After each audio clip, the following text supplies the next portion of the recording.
Ethan Carter had been hunting these woods his entire life. He knew every ridge, every stream, every silent corner where the trees loomed tall and unyielding. But tonight, something was different. Something was wrong. The sun had set hours ago, leaving behind a thick darkness that swallowed his flashlight's beam. The air was unnervingly still, heavy with the scent of damp earth and decay. Ethan gripped his rifle tighter, his breath clouding in the frigid air. He had been tracking a buck, a massive thing with antlers like a crown, but the tracks had led him in circles. No matter how far he walked, he always ended up back at the same clearing, the one with the gnarled oak standing like a skeletal sentinel in the middle. He checked his watch. 2:17 a.m. It had been 2:17 a.m. for what felt like hours. His gut churned with unease. Just lost, he muttered to himself.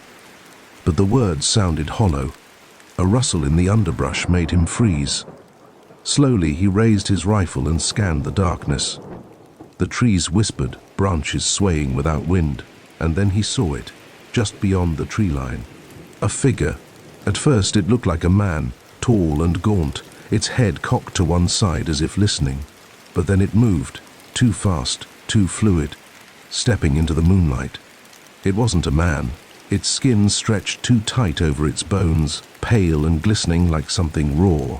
Hollow eyes bore into him, and when it opened its mouth, Ethan heard nothing, but deep inside, his bones felt the scream.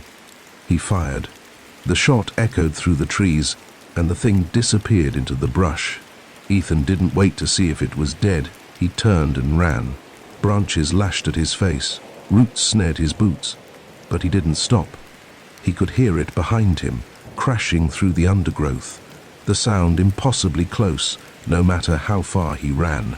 His lungs burned, his legs screamed, but finally he burst into a clearing. The same clearing. The gnarled oak stood waiting. "No," Ethan whispered, stumbling back. "No, no, no!" He turned and ran again. Minutes passed, or maybe hours. The forest blurred around him, an endless repeating nightmare. Every direction, every path led him back to the same damned tree. And then the whispers started. Soft at first, like leaves stirring in the wind, then louder, words he couldn't understand. But somehow they burrowed into his mind, growing, festering. A twig snapped behind him. Ethan spun, his rifle trembling in his grip.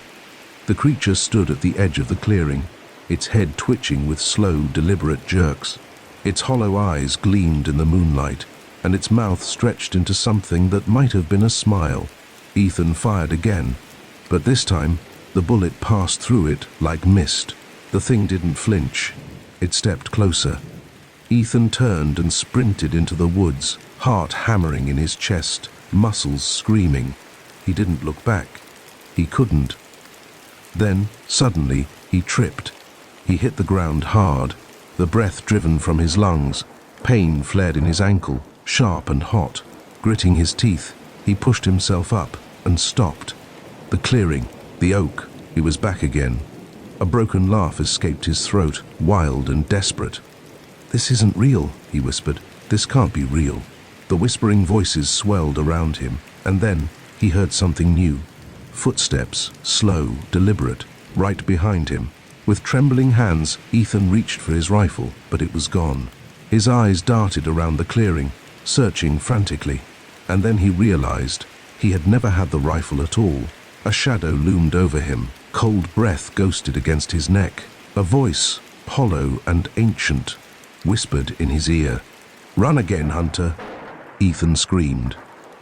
And then he was running.